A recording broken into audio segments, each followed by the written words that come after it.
If it's Thursday, the mad dash begins as the campaigns clash over polling, new revelations about Iranian election interference, and new lines of attack with just 47 days to go. Plus, former President Trump says he's going to Springfield, Ohio, despite pushback from local officials, as his campaign doubles down on spreading falsehoods about Haitian immigrants.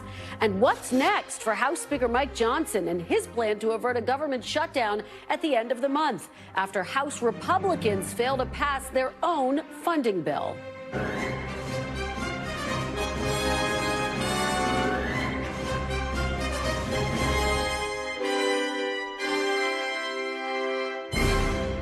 Welcome to Meet the Press Now. I'm Kristen Welker in Washington. We begin with the wild state of the presidential race, as new polling suggests Democrats are now in the strongest position they've been in this contest all year. And yet the race remains essentially a toss-up with just 47 days to go. We'll have much more on the latest polling later in the hour, but we do begin on the campaign trail and another foreign hacking episode. U.S. intelligence agencies now revealing Iranian hackers sent information to Biden campaign associates that had been stolen from the Trump campaign. It's unclear what information was stolen, who exactly it was sent to, and what, if anything, the Biden campaign did with it.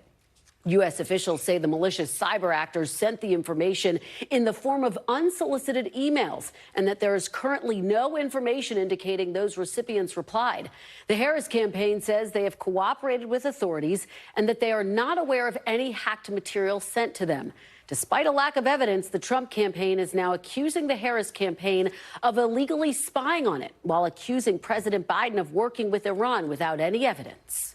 3 agencies of the Kamala Harris and Joe Biden administration, the FBI, the Office of the Director of National Intelligence and Cybersecurity and Infrastructure Security Agency, they just released a report confirming that Iran actors hacked into the Trump campaign's email accounts and in turn sought to give the hacked materials to the Biden-Harris campaign. They gave them all of the materials because Biden is working with Iran. Iran hacked into my campaign. I don't know what the hell they found. I'd like to find out.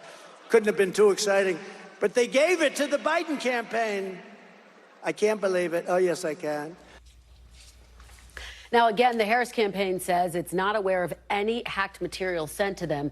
The Trump campaign is also now calling on its rivals to come clean on whether they used the hacked material. The former president's comments a departure for him on the issue of hacked campaign material.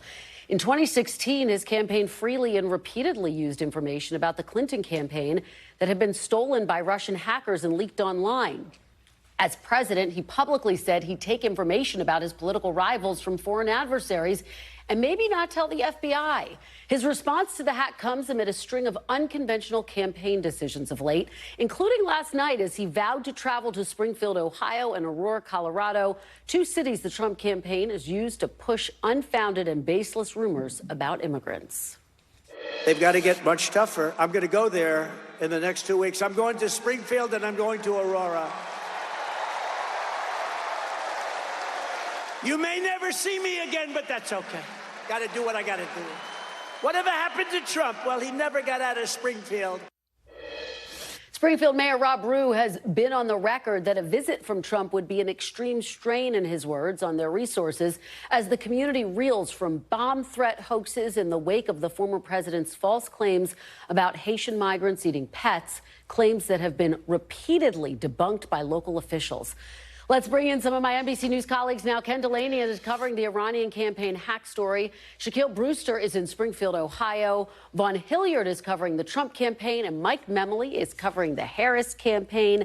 Ken, I have to start with you. Let's talk about these allegations that Iran hacked into the Trump campaign. What do we know, and what does the fallout look like? So the FBI has confirmed that they believe that Iran hacked into the Trump campaign, tried to hack into the Biden campaign in an effort to interfere, similar to what the Russians did back in 2016, to steal information and to put it out in the public. They've offered it to journalists. But according to 3 law enforcement officials, what you just heard from Donald Trump there is flatly false. They've said that there's no evidence that anybody in the Biden-Harris campaign who received emails containing stolen information even opened the emails. They may have thought they were spear phishing emails. Many of us get those every day, and we disregard them because to open them it risks putting malware on your computer. And so and that's what the Biden-Harris campaign says. And they said that, in fact, they didn't learn that they were targeted in this way until the FBI came to them and said, hey, you received these emails. And so the other interesting thing is that the FBI added that the Iranians continue to try to peddle this information to news organizations. So far, to our knowledge, no news organization has published any of the stolen material. You know, it's interesting because there's a big question about what exactly is material that we're talking about. Do you have any reporting at this point about what the material is? The only thing that's been out there is that it included an internal campaign dossier on J.D. Vance, you know, the kind of thing that campaigns do. You do research on yourself. What are his vulnerabilities? And the sense you're getting from reading between the lines is that it wasn't all that interesting. It really wasn't something that news organizations felt compelled to publish, particularly when they know it's the fruits of a foreign intelligence operation. This is in 2016. People back then uncritically and without really thinking just blasted out emails that were stolen by the Russians. People are taking another look at whether that's appropriate. Well, right. And you remember back in 2016 when former president, then candidate Trump said, Russia, if you're listening, basically hack into Hillary Clinton's emails. Talk a little bit about the disparity in terms of what he's saying right now versus how he treated hacked material back in 2016. That's the most famous quote, but the campaign had a pattern of welcoming Russian assistance, working with WikiLeaks. There was a 2020 report by the Senate Intelligence Committee, bipartisan. Marco Rubio co-authored it, that said that that was a counterintelligence nightmare, that the Trump campaign opened themselves up to manipulation by Russian intelligence by cooperating with that effort and showing no qualms. And Donald Trump never ever had a qualm about using any of the material stolen by the Russians. Just very quickly, what happens next in this investigation, Ken? The Justice Department is intimating that they're going to file charges in this case, but it's likely to be against people who are overseas and outside the reach of U.S. justice. All right. Ken Dilanian, thank you for kicking us off. Appreciate it. Let's go out into the field. Shaq Brewster, you are covering these false allegations and the impact of them that the Trump campaign is making about migrants abusing pets in Springfield, Ohio. Now Trump says he's actually going to visit Springfield. What are people there telling you about that? Well, we just heard from officials. We heard from the governor, Mike DeWine. We heard from the mayor here. And they're essentially saying it's their preference if Donald Trump doesn't make that visit, doesn't make that trip to Springfield. And they say it's essentially because resources here are already strained. They're already at a breaking point. And it really goes back to those threats. Ever since Donald Trump went on the debate stage and made these unfounded and debunked claims, you've seen a flood, a wave of threats throughout the Springfield communities. Those threats have targeted schools and colleges, have targeted businesses here in this area. And when you talk to people here, the word you continue to hear is fear. People saying that they're scared. I want you to listen to what some parents told us at one elementary school that was evacuated just last week. Listen to what they said as they are now having their kids return to school. The lies that people are putting out there that's not true. Them people did not eat no cats or no dogs. That's a lie. I was also enraged because I know that a lot of it is rooted in lies against the community that has shown me a lot of love. Have you ever felt the fear that you're describing? No, not. This is new. No, this is new. This is new for us. Yeah. We can say that. That last gentleman that you just heard from is the manager of a restaurant in this town. He's a Haitian immigrant himself, and he says just this week he's been picking up the phone and people have been having hate-filled calls, essentially saying, what's the cat on the menu today? He talks about the fear that he's feeling in his community. And just to give you the overlap and the sense of overlap, he was actually shopping at the Walmart that was evacuated yesterday because of another hoax bomb threat. The impact on this community is widespread, and up to today, it's continuing. Well, and Shaq, just to follow up with you, there have been some 30 bomb threats against the city, right?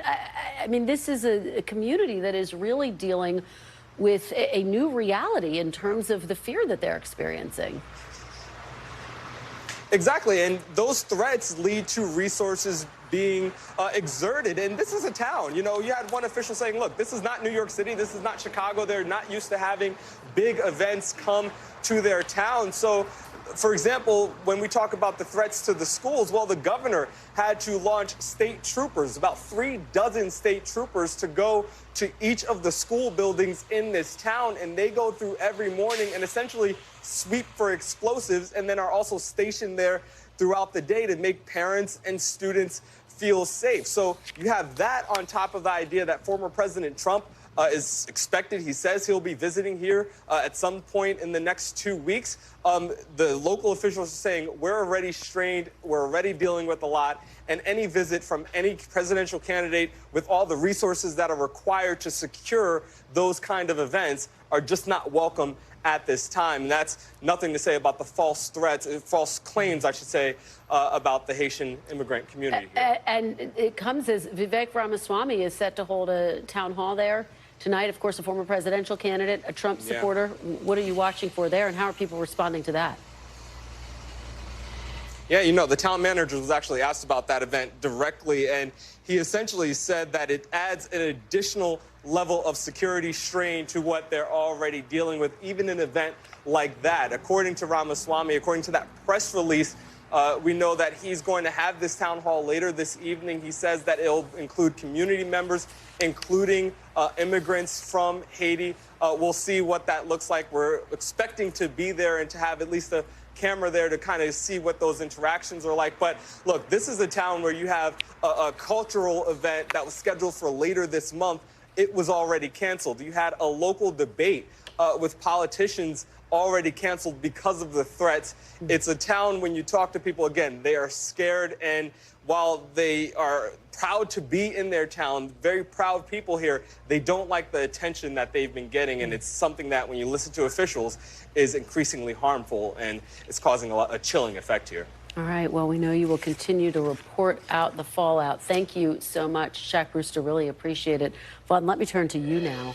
Let's talk about this new strategy inside the Trump campaign, not just vilifying the immigrants in Springfield, but also basically trying to make the case that the Biden campaign, former Biden campaign, what's now the Harris campaign, used that hacked material from Iran, again, without any evidence. So it's yet another instance of trying to use baseless claims to gin up support. Is it working? Right. He did this on the campaign trail. He posted overnight on his social media account saying that Kamala Harris should resign as VP, that she is disgraced. I mean, let's be very clear. We're 47 days away from the general election, and the Republican nominee is using words like disgrace and that she should resign from running for president because her campaign received some of this hacked material. As Ken laid out, it's not clear whether those officials from the campaign even were aware that they received campaign hacked material or not. The Department of Justice, the FBI, have not alleged that the Harris campaign attempted to use any of the material that they received. But you asked about the double standard. Number one, in 2016, Donald Trump repeatedly used the hacked material that came from WikiLeaks, and he used it even after the Director of National Intelligence's office and the FBI in early October of 2016 put out a public statement saying such. I want to also let you listen, because a couple years later, in 2019, this conversation came up again, and it was put to Donald Trump. Take a listen. If foreigners, if Russia, if China, if someone else offers you information on an opponent, should they accept it or should they call the FBI? I think maybe you do both. I think you might want to listen. There's nothing wrong with listening. If somebody called from a country, Norway, we have information on your opponent. Oh, I think I'd want to hear it. You want that kind of interference in our elections? It's not an interference. They have information. I think I'd take it. Again, there's no evidence of any wrongdoing by the Harris campaign, but Donald Trump is trying to extrapolate what we do know as clearly a major threat from Iran, but one where it appears at this point in time the Harris campaign didn't try to capitalize, yet Donald Trump is now trying to politically capitalize off of trying to make a story out of something that right now is not clear that it was actually a story. It's just remarkable to go back and to remember that portion of that interview back in 2019. Vaughn, here we are a couple of weeks out from the first debate between Trump and Harris. Not clear that there's going to be a second one. Strategically, I mean, he has been so focused on Springfield. He now says he's going to visit Springfield. He's going to visit Aurora. you and I both know the top issue is the economy, and Trump supporters think that's still his strongest issue. Talk about immigration, talk about the economy, two issues where he gets higher marks than Kamala Harris does. But this ginning up this false narrative about Springfield, they are concerned, based on my conversations, is actually hurting his momentum. What are you hearing? What's the view inside Trump world now, this many weeks out from the debate? I think what is notable about his 2024 campaign is really he is the chief strategist. Yeah. He is the chief communications director. He is effectively the campaign manager that's go around, and the operation around him exists and operate off of what he wants them to do. And so for him, the immigration issue is something that he's comfortable. We saw in 2016. We saw him talk about the Trojan horse and about Muslim immigrants coming to the United States. We heard him talk about the caravans in 2018 and 2020. This is an area where he feels comfortable talking about and putting this out into the ether here. And so, of course, when you're talking about the threats that these migrant communities are facing, and those including the Haitians who are legally here under a temporary protected status, this really hits at the heart of the Democrats' message that he is alienating a part of what is the American population. But for Donald Trump, he believes that immigration, Americans are looking for somebody who is tough and somebody who is going to look out after American jobs. And that is why we saw at the Republican National Convention, when we were there, Kristen, we saw those signs, mass deportations now, because Donald Trump believes that ultimately, when it comes down to it, that's a winning message for him. Do you think he will be going to Springfield? Did his announcement that those are his plans, was that something that was planned? Did it catch some of his campaign officials off guard? We're waiting for an official announcement. And as you know, Kristen, over the last 9 years, Donald Trump oftentimes says he's going to do something, whether it release policy or go somewhere over the course of 2 weeks. There's a good number of times that doesn't actually happen. Maybe he does go to Springfield, Ohio. Of course, as Shaq was just laying out, it would be quite the event to have him go into this neighborhood that has been through a lot over the last 2 weeks here. But for Donald Trump, of course, Ohio is a state that he picked up in 2016 and 2020 here. And for him in the Midwest, Wisconsin, voters there, they had their mail ballots start being sent to them here today. So for Donald Trump, again, that is really the epicenter, almost in a way, figuratively, and potentially literally, of his campaign right now and the message that he's going to with these closing days before folks get their mail ballots. Yeah, it is just stunning that people are starting to get their ballots. All right, Vaughn, thanks so much for your great reporting. Really appreciate it. Let's head out to Mike Memoli now. Mike, what's the view right now inside the Harris campaign? Obviously, Pennsylvania, we got these new polls showing that the race is all tied up there. It is hard to see, quite frankly, either candidate winning without Pennsylvania. So what is the Harris's view? What's their strategy right now as it relates to the Keystone State? Well, Kristen, we're seeing a lot of attention on Pennsylvania throughout this campaign by the Harris campaign, just like we saw with the Biden campaign before. There is not a week that goes by where one of the major principals is not on the ground in this state, speaking to key voters, key constituencies. Don't forget how much time the vice president spent in Pennsylvania with the debate in Philadelphia, just preparing for the debate across the state in Pittsburgh. And so even as they still look at the battleground map the way that they saw, the Biden team saw it, they look at those expansion states, as they called it in the 2020 Biden campaign, North Carolina, Georgia, where the vice president will be tomorrow. But there is almost no scenario involving the climb to 270 electoral votes that does not include Pennsylvania. And that's why you're going to see a continued effort by the campaign there. Vice President Harris continuing primarily to be in the big cities. We also saw her in the Scranton area last week. Governor Walz campaigning as he did in Erie, Pennsylvania, a place with a lot of swing voters, a lot of voters like those that President Biden considered his base. And we have heard the president himself talk about maybe going on a bus tour with the popular Governor Josh Shapiro to also hit some key communities. And so this is a state that I'm sure we're going to be spending a lot more time on, including probably in the last hours of this campaign, I'm willing to bet, Kristen. Yeah, I think that is a safe bet to make, Mike. And let's talk about what's happening tonight. Vice President Kamala Harris will be appearing with Oprah. Back in 2008, when Oprah endorsed Barack Obama, it ultimately, in hindsight, did make a difference. What will you be watching for tonight? What do you think is going to come out of the evening? Well, I think this event tonight stands really, puts in stark relief the contrast between these two campaigns right now. As you were just talking to Vaughn, the former president very much focused on this issue of migration in the context of Springfield, continuing to talk about these conspiracy theories about migrants, eating cats and dogs. Well, I find it so interesting, the audience that the vice president is trying to target tonight with her event with Oprah. We have seen the enthusiasm, the shift in these polls really largely reflects Democrats coming home, Democrats who weren't necessarily enthusiastic about Joe Biden, now saying they are enthusiastic about Kamala Harris. But the Harris campaign believes that the audience that will tune in tonight, the audience that Oprah helps bring to the table, are these voters we were talking a lot about in the Biden campaign, those who were fed up with politics, didn't want to engage in politics. They say they have 200,000 people registered to watch this virtual event tonight. They expect thousands more will be tuning in. This is a chance to reach some of those persuadable voters, people who are considering whether they even wanted to vote in this campaign. That's how the Harris views tonight's event. They think it's a real tremendous opportunity for her to reach some of those voters. All right, Mike Memoli, thank you so much. Really appreciate it. Always great to see you. Coming up, cash is king. President Biden reacts to the Federal Reserve's decision to slash interest rates as the economy remains at the top of voters' minds. Those remarks straight ahead. Plus, a live report from Capitol Hill as House Speaker Mike Johnson charts a rocky path toward avoiding a government shutdown after a major setback yesterday. We'll explain. You're watching Meet the Press now. Stay with us.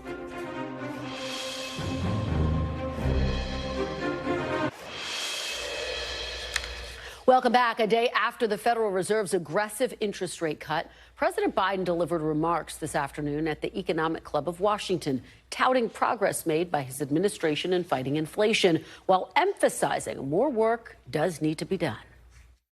Well, let's be clear. The Fed lowering interest rates isn't a declaration of victory. It's a declaration of progress. It's a signal we've entered a new phase of our economy and our recovery.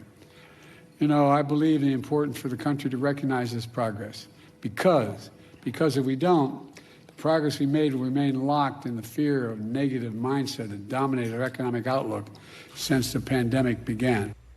NBC News senior White House correspondent Gabe Gutierrez joins me now. Gabe, thanks so much for being here. Really appreciate it. So talk a little bit about the big takeaways from today's speech. Was this more about trying to shore up President Biden's legacy on the economy or about laying the groundwork for a Harris economic agenda? How do you see it? Kristen, it was a little bit of both, right? Yeah. You just played that segment from the president. He called it an important day for the country, but he emphasized that more needs to be done, and that seems to be trying to bridge the gap to another potential, to a potential Harris administration. Now, certainly, as you said, Kristen, the economy top of mind for many voters, and President Biden has long expressed frustration that his administration hasn't gotten the credit, as he sees it, for many of his legislative achievements. He mentioned that in today's speech, the CHIPS and Sciences Act, the bipartisan infrastructure law, and others. So he's trying to sell his legislative accomplishments as his term winds down, but certainly on the minds of his administration, certainly the Harris campaign, they want to see his legislative achievements turn into possible votes for her, Kristen. There's no doubt about that. Well, you know, it was notable he didn't, not surprisingly, shy away from talking about his predecessor in the speech. What were the big takeaways there? Yeah, Kristen, he talked about his predecessor a lot, but notably, he did not mention Donald Trump by name. Look, he repeatedly talked about how, and he has previously talked about how he was handed a mess when it came to the economy when he took office back in 2021. In his speech, he talked about how far the economy has come since that time, with inflation has been cooling since the time of the COVID-19 pandemic. And remember the baby formula shortages back then. He ticked through all of those improvements as it is his administration sees it. And he really tried to emphasize how he and his administration has tried to establish independence from the Federal Reserve. Of course, former President Trump yesterday, without evidence, trying to make the case that the Fed may have been playing politics with the lowering of interest rates. Again, without evidence. But there's one thing, Kristen, that President Biden mentioned today that was incorrect. He said he had never spoken to Jerome Powell since he took office. That is incorrect. He did speak with the Federal Reserve Chairman back in 2022 when he came here to the Oval Office. But Jared Bernstein, the chair of the U.S. Council on Economic Advisors, he cleaned that up a little bit during the White House briefing that just wrapped up a short time ago, saying what the president meant was that he hadn't spoken to Jerome Powell about the interest rate cut, Kristen. Well, since you bring up Jerome Powell, it's worth noting he was very clear yesterday. He said, look, the Fed is not declaring victory here over inflation, but in some ways, this is sort of the strongest that we have heard, the furthest, you could argue, that we've heard President Biden go in terms of talking about what he calls the progress that's been made. What are officials inside the White House saying about this? You know, Kristen, that is so interesting. And the White House, the Biden administration, really trying to walk that fine line, right? Taking credit for the lowering of inflation, the cooling off of inflation, and the improving of the economy, while at the same time trying to make the case that their work isn't done here. Kristen, just a couple months ago, I believe it was in August, I shouted a question to the president, had the U.S. beat inflation? And he responded back then with an emphatic yes. Now, White House officials now, they're trying to say, well, you know, they try to avoid saying that the U.S. has beat inflation, but they do say that the economic conditions are improving. And again, trying to walk that fine line that, you know, more work needs to be done here. But certainly, the Biden administration certainly wants voters to know that the improving economy is due largely in part to their policies, Kristen. And time for more shouted questions, right, Gabe? Thanks so much for joining us. Really appreciate it. We want to turn now to the other end of Pennsylvania Avenue, where House Republicans rejected their own funding bill late yesterday, with a potential government shutdown looming at the end of the month. Now, the rejection was an embarrassing setback for House Speaker Mike Johnson, coming after he tried to tie the funding bill to Trump-backed legislation on immigrants and voting. Despite the defeat, Johnson says he remains confident the government will not shut down at the end of the month. Look. But look, I don't think it's going to come to a shutdown. I believe we can get this job done. Like I said, we go back to the playbook. We have time. We have time to get it done, and we will. We're going to deliver for the American people. NBC News senior national political reporter Sahil Kapur joins me now from Capitol Hill. So, Sahil, what is Speaker Johnson's next move? Can he avert a shutdown? He seemed pretty confident there. There are 11 days to go before funding runs out, before the government shuts down, and Speaker Johnson still has not said what his plan B is after his plan A, that 6-month stopgap bill attached to the SAVE Act, failed yesterday. Our team caught up with him on Capitol Hill during this House vote just moments ago, and he said only stay tuned. He said they're still having conversations. The clock is ticking, and Johnson has not yet announced what he's going to do next. Now, we do know in the other chamber, in the Senate, the Majority Leader Chuck Schumer, who is, of course, a Democrat, has begun the process of having the Senate vote on a stopgap funding bill itself. In other words, House is flailing. The Senate seems to be stepping in here to try to move forward on a government funding bill. That would take some time. The Senate needs several days to get through this process, and it's still unclear what exactly that's going to look like, Kristen. But when I asked lawmakers in the House and the Senate, the broad expectation of many is that it's going to be a 3-month stopgap bill that gets into December, so Congress can try to wrap this up by the end of the year, not only because Democrats want that, but also some military hawks on the Republican side don't want to wait till March before the military can get a raise. And I mean, Sahil, if the government were to shut down, it would be right before Election Day. How much pressure is there building on Republicans to get this done? A lot of pressure. The nervousness is certainly creeping up among Republicans, especially those GOP members in swing districts. I've talked to several of them in the last few days. They all say they want to avoid a shutdown. One of them, Don Bacon over in Omaha, Nebraska, a very competitive district, said a shutdown would be bad governance, bad politics. They're waiting to see what Speaker Johnson does. And on the Senate side, there's Mitch McConnell, the outgoing minority leader who's seen many shutdowns, who understands the politics of shutdowns very well, and who typically gets blamed for them. Take a listen to what he said. My only observation about this whole discussion is the one thing you cannot have is a government shutdown. It would be politically beyond stupid for us to do that right before the election, because certainly we'd get the blame. That's a common view among Republicans, Kristen. The big obstacle here, of course, is Donald Trump, who is mounting the pressure on Speaker Johnson to hold firm and to shut down the government if Democrats don't acquiesce to the SAVE Act. Somebody's got to blink here, or we're headed for a shutdown. Okay, well, the clock is ticking. Sahil, I know you'll be covering every single minute of this. Thank you so much. Coming up next, swing state standoffs will dig deeper into a deluge of new 2024 polls that show just how competitive the race for the White House is with just 47 days to go. The panel is next. You're watching Meet the Press now.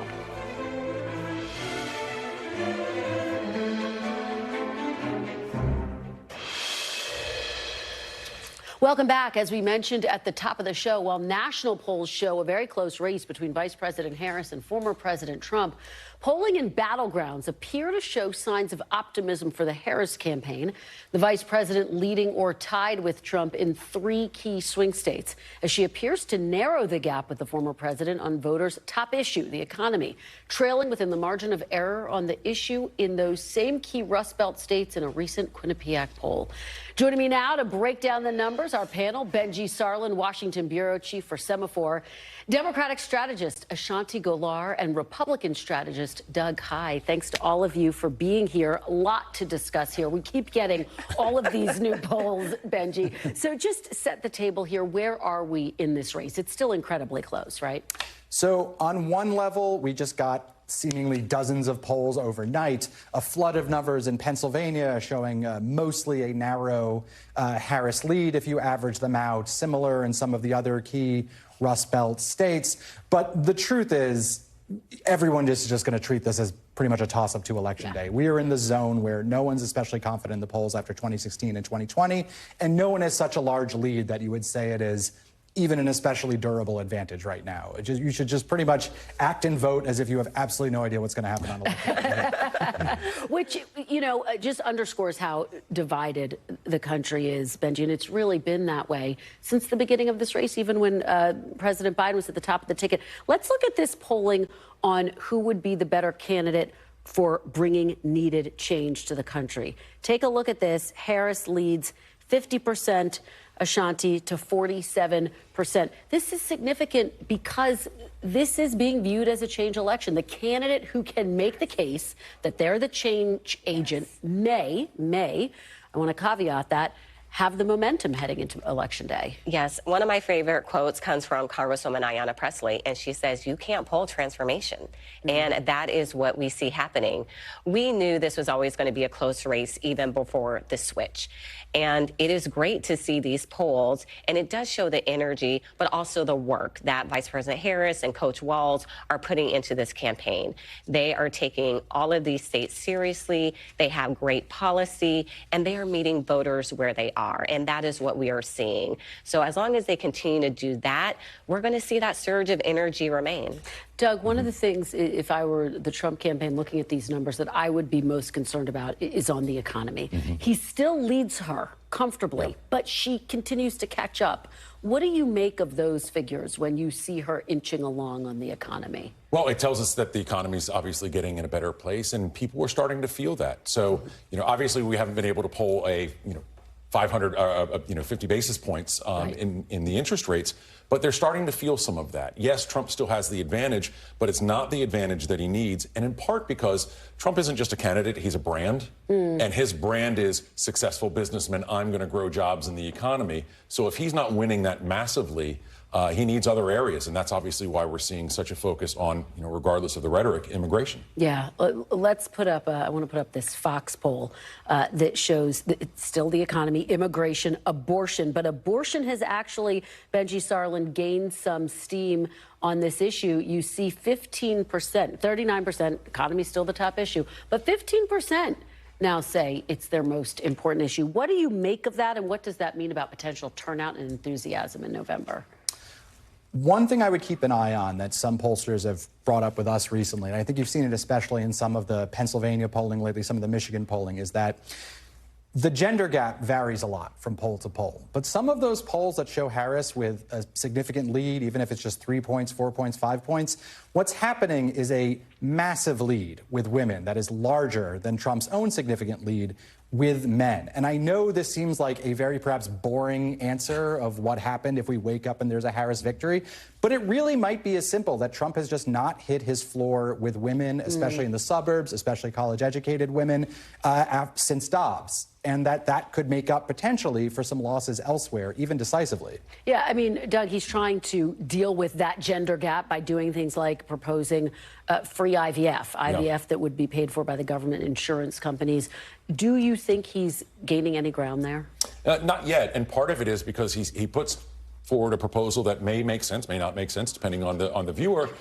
But then it's wrapped around in other rhetoric, whether it's by he or J.D. Vance, that basically sends a real warning sign to women. And I know we'll talk about this issue as well.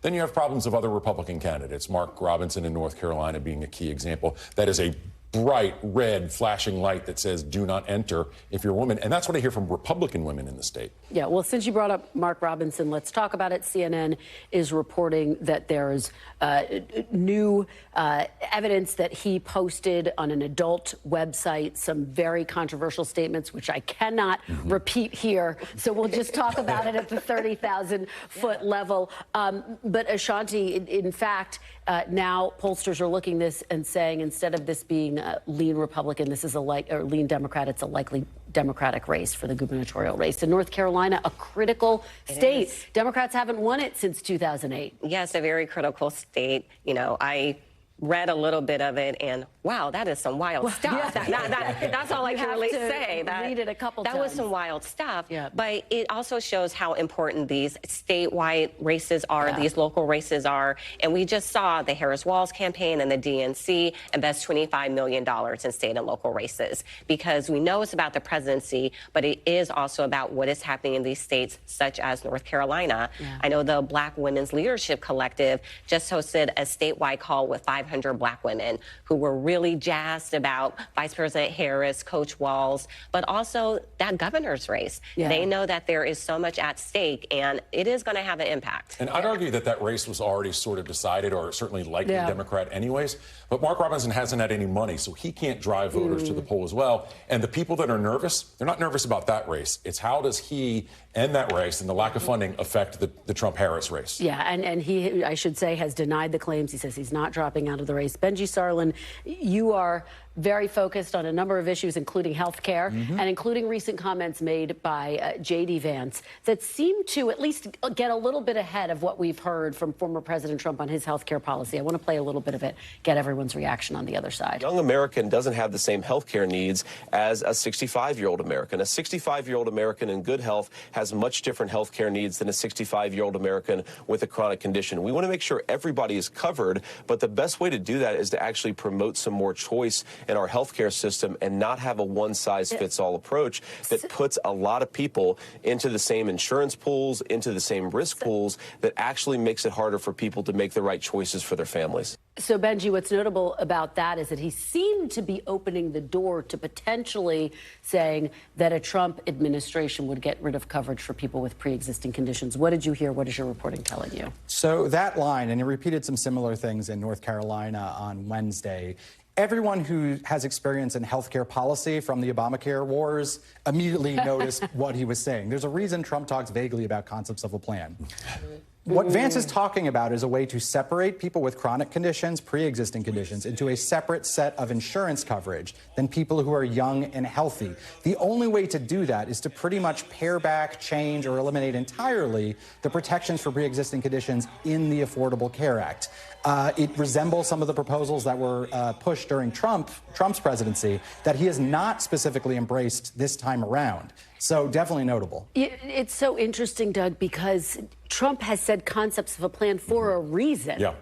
He has not gone, as Benji notes, as far as Senator Vance did. And this is not the first time that he seemed to get ahead of the person at the top of the ticket.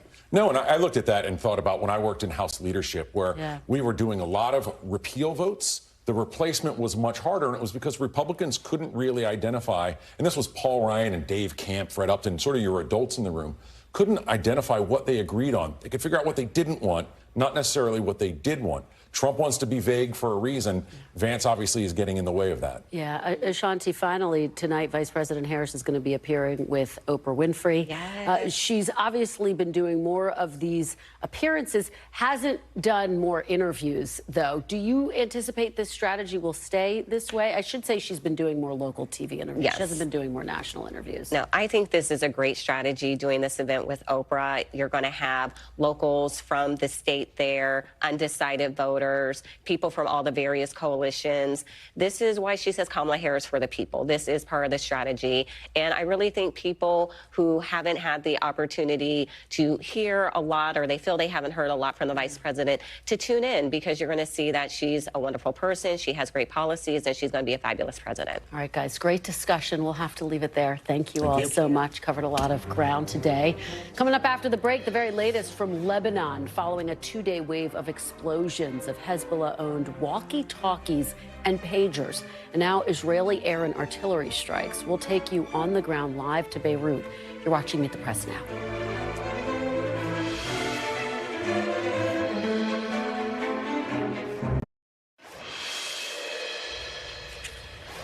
Welcome back. Today, Lebanon is once again rocked by a new wave of attacks as Israel launched air and artillery strikes targeting Hezbollah infrastructure in the southern part of the country.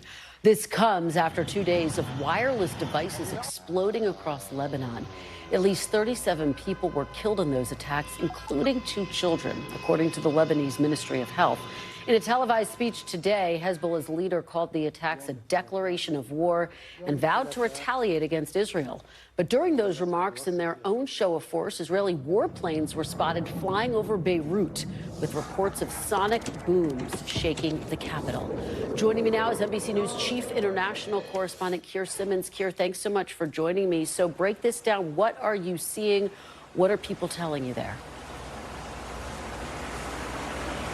Well, there's a good deal of fear, Kristen, and anxiety. Frankly, that's been pretty much unabated for the past year since October 7th here, but it's certainly the case now. And you just put yourself in the position of some Lebanese who experienced over the past few days these explosions in pagers and in radio devices. You didn't have to have one necessarily to witness it and to be terrified by it. And genuinely, people are having conversations saying, you know, how do I know that my cell phone, how do I know that my computer hasn't, for some reason, got these same explosives? So there is that fraught sense here, and, of course, the continuing skirmishes, battles even, along the border to the south, the northern border for Israel, between Hezbollah and the Israeli forces there, and the continuing fear that all of this could escalate into a full-scale war. You know, Keir, we heard from Hezbollah that they are vowing to retaliate. What might that look like? What is the timeline for that? Yeah, we heard from Hassan Nasrallah giving a television speech from a secret location today. Even as he was doing that, Israel was pounding that border with artillery and airstrikes. We actually witnessed those low-flying Israeli aircrafts over Beirut here with that sonic boom. So I guess in a sense that was Israel's response, even as he was speaking. Now, what he said was the same kind of rhetoric that we've heard from Nasrallah on previous occasions, defiant, pledging that there will be a response, though not saying what that response would be. I think there will be many who will watch that address, read that address, and conclude that despite everything, the leader of Hezbollah is still trying to hold back from a full-scale confrontation. Very likely what we've seen in the past few days will have raised the question in the minds of Hezbollah leaders, well, what else are the Israelis capable of doing? Even though we do have reporting tonight from one former Israeli official suggesting that the reason why these explosives were set off now was because the opportunity to do it, there was a timeline. They were losing the opportunity to do it. So less strategic, more tactical. And even though there is criticism of the whole operation, Israel hasn't said it was behind it, but there is criticism of the whole operation because when you put explosives in everyday tech like this, you inevitably risk civilian casualties. And two children are among the 37 who died, according to official figures here. You know, Keir, you and I have been talking about since the beginning of this conflict, the fear, the concern that this could escalate into a wider war. And now that is where the focus and the concern, quite frankly, has shifted for U.S. officials. What is the level of concern that this now is the moment that we could see that happening? Yeah, and we're hearing Secretary Blinken once again urging both sides to de-escalate.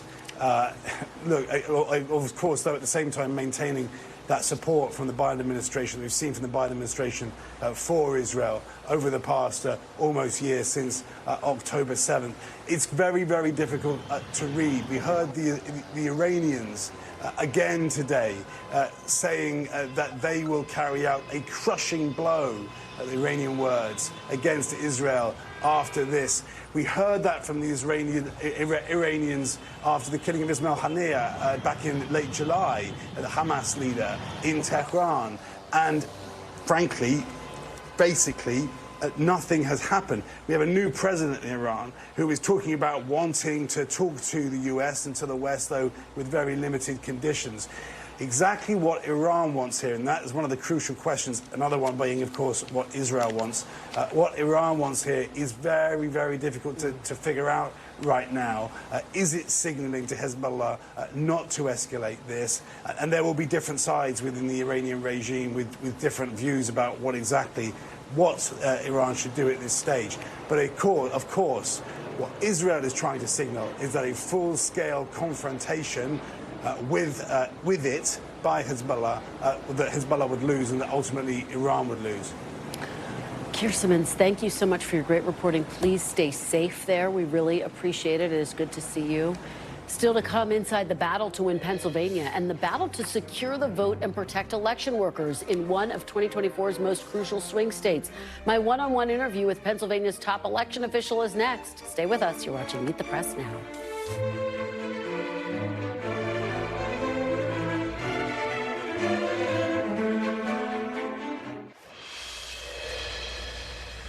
Welcome back. The FBI, along with the U.S. Postal Inspection Service, is now investigating a series of suspicious packages and threatening letters sent to election officials in at least 6 states.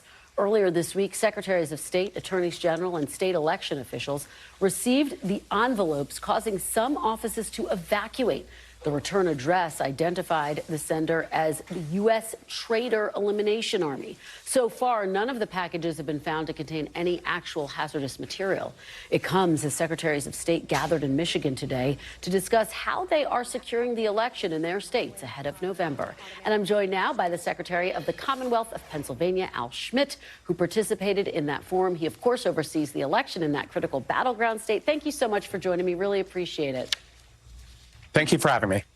I want to start off by getting your reaction to something. Back in 2020, of course, Donald Trump specifically mentioned you in a tweet over the handling of vote counting in Pennsylvania. He just recently wrote earlier this month, quote, "When I win, those people that cheated will be prosecuted to the fullest extent of the law, which will include long-term prison sentences.